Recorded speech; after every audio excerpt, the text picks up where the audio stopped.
Saya mau ngelaporin kenapa masih ada zaman sekarang ini ada pungli-pungli. Nah, kalau kita bertanya ke kecamatan katanya tanya sama Satpol PP. Kayak di trotoar kan nggak bisa jualan harusnya. Tapi kenapa masih ada yang jualan? Nah, ketika saya nanya, katanya tanya sama Pak itu yang berkuasa di sini. Nah, saya nanya, katanya harus bayar 3 juta. Nah, 3 juta ini kemana duitnya? Apa masuk pemerintah atau apa? Nah, saya tanya kecamatan suruh nanya ke Satpol PP. Satpol PP saya nanya, kata dia, itu oknum bukan kita. Nah, kalau bukan Bapak, kenapa masih ada yang jualan? Kan Satpol PP harus membersihkan dong. Nah, Satpol PP-nya bilang, tapi kalau dibersihkan hari ini, besok ada lagi, Bu. Tapi kita nggak ambil sepeser pun dari para penjual itu nggak tahu oknum. Itu Ya, kapan kejadian, Bu? sebulan yang lalu ya. 1 bulan lalu. Ibu udah mulai jualan bulan? Saya dari bulan-bulan tahun lalu lah saya udah jualan keliling sampai kayak begini karena nggak bisa dapat lapak. Ya. Nah, bahkan kemarin pun saya di katedral kan musim Natal nih, saya jual alat-alat Natal. Nah, itu satpamnya juga nggak boleh jualan, harus nggak boleh gelar. Nah, oke, saya ikut, saya nggak usah gelar, pegang begini seperti ini aja. Tetapi kenapa yang lain bisa gelar? Saya nanya, kata dia, kita di sini udah lama tapi bayar, Bu.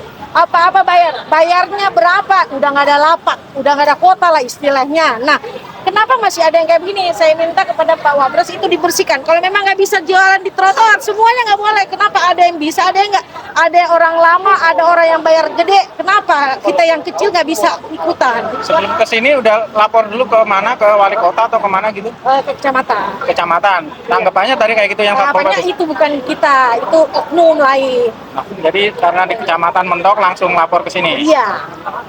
Katanya ibu kalau mau silakan lapor silakan, tapi kita nggak pernah nerima duit katanya. Nah, kalau nggak bisa nerima duit, nggak nerima duit, terus kenapa masih ada yang jualan sampai saat ini?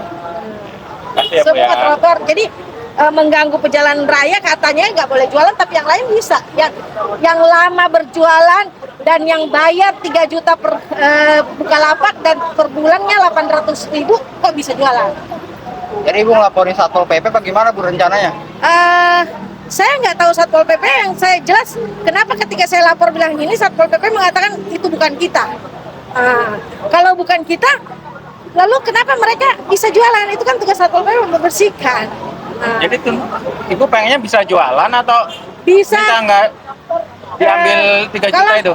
Kalau memang nggak bisa jualan, saya minta pemerintah memberikan suatu lapak yang gratis lah untuk orang-orang yang kecil. Nggak usah lah ada pembayaran. Kalau kebersihan kayak masa 1 hari 15.000 kita masih mampu. Tapi kalau sampai 3 juta buka lapak atau per bulan 800.000, kita nggak sanggup dengan jualan yang cuma kaki 5 kayak begini.